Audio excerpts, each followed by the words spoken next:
Ryle's tube nasogastric tube कैसे insert करते हैं, वह नेजोगैस्ट्रिक ट्यूब डालने का तरीका क्या होता है, किस तरह हम नेजोगैस्ट्रिक ट्यूब पेशेंट को इंसर्ट करते हैं। नेजोगैस्ट्रिक ट्यूब डालने के पहले मैं आपको कुछ इसके इंडिकेशन, कुछ कॉन्ट्रा इंडिकेशन और कुछ कॉम्प्लिकेशन बताऊँगा। जैसे कि नेजोगैस्ट्रिक ट्यूब हमको कब डालना है, नेजोगैस्ट्रिक ट्यूब कब नहीं डालना है, वो नेजोगैस्ट्रिक ट्यूब किस कंडीशन में डालना है। सबसे पहले मैं इसका इंडिकेशन बताऊंगा। इंडिकेशन, पहला इंडिकेशन इसका ये है, अगर किसी पेशेंट को एब्डोमिनल डिस्टेंशन हो रहा है तो पेशेंट का डिस्टेंशन को कम करने के लिए राइस ट्यूब का यूज़ किया जाता है। अगर कोई पेशेंट लॉन्ग टाइम तक बेड रिटर्न है, जो पेशेंट तक किसी पेशेंट को खाने में दिक्कत हो रही हो, निकलने में दिक्कत हो रही हो, कोई सीवियर का पेशेंट हो, सेरेब्रोवास्कुलर एक्सीडेंट लगने का पेशेंट है, उस कंडीशन में राइस ट्यूब डालते हैं। अगर कोई पेशेंट पॉइजन का हो, जो ऑर्गन ऑफ फर्स्ट पॉइजन है, किसी भी तरह का उसने पॉइजन लिया हो, तो पॉइजन वाले पेशेंट को हम जब गैस्ट्रिक लॉस करते हैं तो उसके लिए हम राइस ट्यूब का यूज़ किया जाता है। अगली जो कंडीशन होती है, अगर कोई पेशेंट है जो भी ओरल मेडिकेशन नहीं ले पा रहा है, लॉन्ग टाइम बेड रिटर्न है, तो मेडिकेशन करने के लिए राइस ट्यूब का यूज़ किया जाता है। फीडिंग कराने के लिए, जो पेशेंट ओरल फीड नहीं ले पाता है, खाना नहीं खा पा रहा है, उस पेशेंट को हम राइस ट्यूब से खाना खिलाते हैं और फीडिंग देते हैं। लिक्विड जो ओरल डाइट होती है वो हम राइस ट्यूब से उस पेशेंट को देते हैं।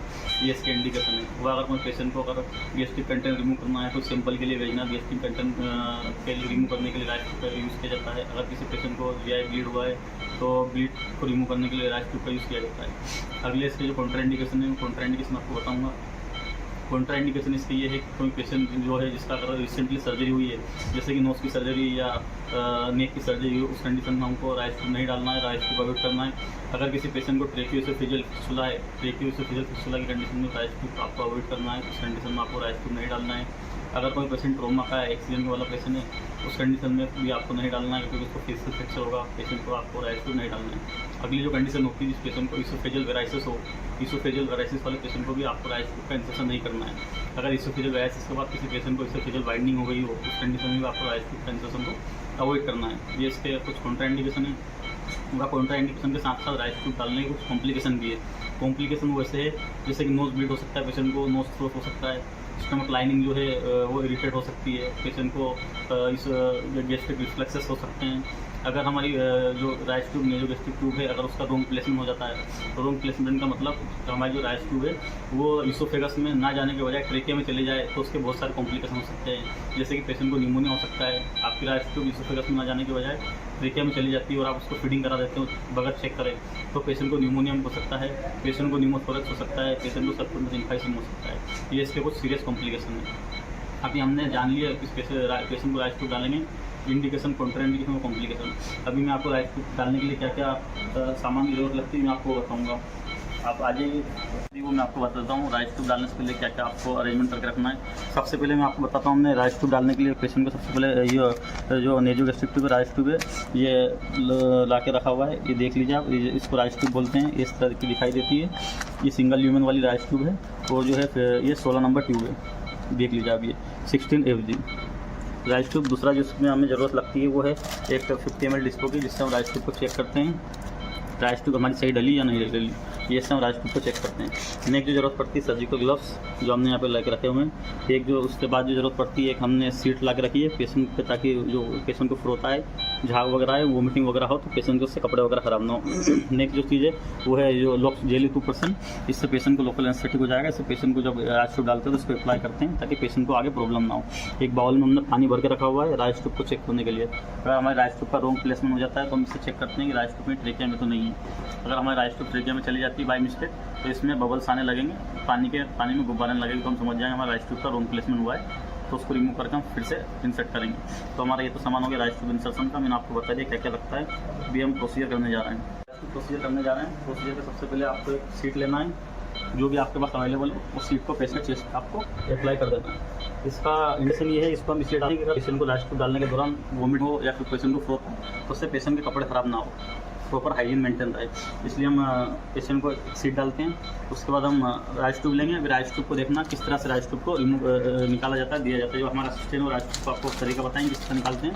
हमेशा राइस ट्यूब को आपको इस तरह निकालना है, वह इस तरह आपको पकड़ के सर्जिकल ग्लव्स के द्वारा इसको ले लेना है, ठीक है। जब भी आप राइस ट्यूब लेंगे तो राइस ट्यूब जब भी हमेशा राइस ट्यूब जो है ओपन रहता है, इसका जो ओपनिंग रहती है हमेशा ओपन रहती है, तो आपको हमेशा इसको इस टिप के द्वारा क्लोज कर देना है। राइस ट्यूब डालने के पहले हमेशा आपको इस बात का ध्यान रखना है, कभी भी आपको ओपन राइस ट्यूब नहीं डालना है। ओपन कैप के साथ राइस ट्यूब को कैप हमेशा क्लोज करना है, उसके बाद राइस ट्यूब आपको इंसर्ट करना है। अगर आप राइस ट्यूब को ओपन डाल देंगे तो जब आप राइस ट्यूब डल जाएगी उसके बाद हो सकता है तुरंत गैस्ट्रिक कंटेंट बाहर आ सकता है, वो आपके हाइजीन प्रॉपर मेंटेन नहीं रहेगी, कपड़े वगैरह खराब हो सकते हैं, बेड पर गैस्ट्रिक कंटेंट जो आ सकता है। तो हमेशा ध्यान रखें, राइस ट्यूब जैसे आप निकालें उसको रिमूव करें, सबसे पहले कैप को क्लोज करें। अभी हम जो राइस ट्यूब डालने से पहले राइस ट्यूब का मेजरमेंट लेंगे। मैं आपको बताता हूँ, मैं बता देता हूँ मेजरमेंट किस तरह लेना है।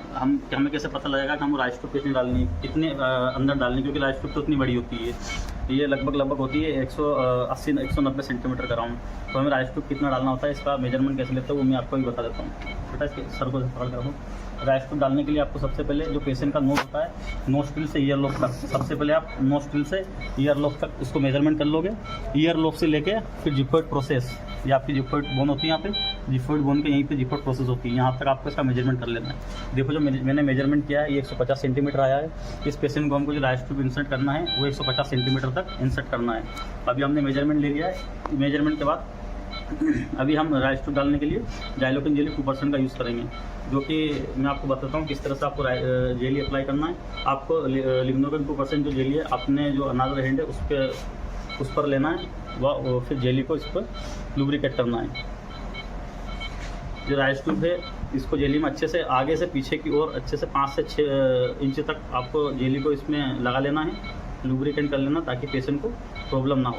बाकी एक बात आपको हमेशा ध्यान रखना है, जब भी आप राइस ट्यूब डालें तो पेशेंट को बता दें कि आप उसके साथ क्या प्रोसीजर करने वाले हैं। लेकिन जहाँ पे हमारा जो पेशेंट है वो अभी हेड इंजरी का पेशेंट है, पूरी तरह कॉन्शियस नहीं है, तो इसकी जो कंसेंट है इस प्रोसीजर के बारे में हमने इसका अटेंडर को बता दिया ऑलरेडी कि हम आपके पेशेंट के साथ क्या करने वाले हैं, क्या प्रोसीजर करने वाले हैं, क्योंकि पेशेंट हमारा पूरी कॉन्शियस नहीं है। अभी मैंने जेली को अप्लाई कर लिया अच्छे से, और जेली को राइस ट्यूब पर अप्लाई करने के साथ साथ हम कुछ जेली पेशेंट के नोस्ट्रिल में भी डाल देते हैं, मतलब इसको। और आपको एक बात हमेशा ध्यान रखना है, जब भी आप राइस ट्यूब डालें तो राइस ट्यूब को लेफ्ट नोस्ट्रिल से इंसर्ट करें। जो राइस ट्यूब डालने की 2 पोजीशन होती है, एक सिटिंग पोजीशन होती है, एक फॉलोअर पोजीशन होती है, एक हाई फॉलोअर पोजीशन होती है, एक मिड फॉलोअर पोजीशन होती है। हमारा पेशेंट पूरी तरह कॉन्शियस नहीं है, इसलिए हम इसको लाइंग पोजीशन में डाल रहे हैं। लाइंग पोजीशन में आप जब भी राइस ट्यूब डालें तो पेशेंट का हेड को जो है कि थोड़ा सा स्लाइटली अपवर्ड करें और नेफ्ट नोस्ट्रिल से राइस ट्यूब को धीरे धीरे इंसर्ट करें। जब आप राइस ट्यूब को इंसर्ट करें तो आपको आराम से धीरे धीरे स्लोली इंसर्ट करना है। जब आपकी राइस ट्यूब नेज़ोफेरिंग्स तक चले जाएगी तो पेशेंट को उस टाइम बोलने में थोड़ा डिस्कम्फर्ट होता है। उस टाइम आपको पेशेंट को बताना है कि आपको इसको निगलो, पानी जैसे पीते हैं उस तरह थोड़ा थोड़ा पियो। आपको धीरे धीरे राइस ट्यूब को डालना है, और डालते धीरे धीरे थोड़ा स्किप लेना है, ब्रेक लेना है, ताकि पेशेंट को डिस्कम्फर्ट ना हो। फिर आपको धीरे धीरे राइस ट्यूब को पुश करते रहना है। ये देखिए कितनी आराम से हमारी राइस ट्यूब जा रही है। हमने जो मेजरमेंट लिया था 150 सेंटीमीटर तक लिया था, ये आप देख सकते हैं हमारा जो राइस ट्यूब है 150 सेंटीमीटर तक चले गया है। अभी हम इसको यहाँ पे रोक देंगे, ये देखिए बंद होने के बाद आपको जो है कि जो जेली जो नोज के अराउंड थोड़ा लगा हुआ है उसको बोथपीस के हेल्प से उसको अच्छे से साफ़ करना है, क्लीन करना है। उसके बाद हम राइस ट्यूब को फिक्स करेंगे। राइस ट्यूब को फिक्स करने के लिए हमारे पास एक डायनाप्लास है जो हमने इस तरह से उसको काटा हुआ है। उसके बाद इसको बीच के 2 हिस्सों से कट कर दिया है। डायनाप्लास को आपको निकालना है, वह पेशेंट के नोज पे फिक्स करना है। नोज पे फिक्स करने के बाद जो इसकी कवरिंग है उसको निकाल देना है। वो आपको इस तरह से राइस ट्यूब को फिक्स करना है। बेटा क्लोज लिखा, ये राइस ट्यूब के अराउंड जो डायनाप्लास को है, एक हिस्से को उसके अराउंड में आपको घुमाना है और दूसरे हिस्से को लेकर नोज के ऊपर चिपका देना है। इस तरह आपको राइस ट्यूब फिक्स करना है। ये अभी हमारी राइस ट्यूब डल चुकी है। इसके बाद मैं आपको बताऊंगा राइस ट्यूब को चेक कैसे करते हैं, चेक करने का क्राइटेरिया क्या है।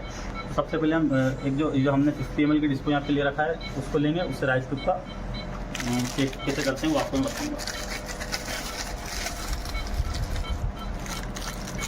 राइस ट्यूब चेक करने कुछ करेगा तो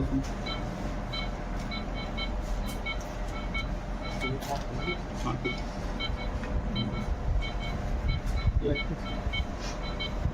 पुश करो।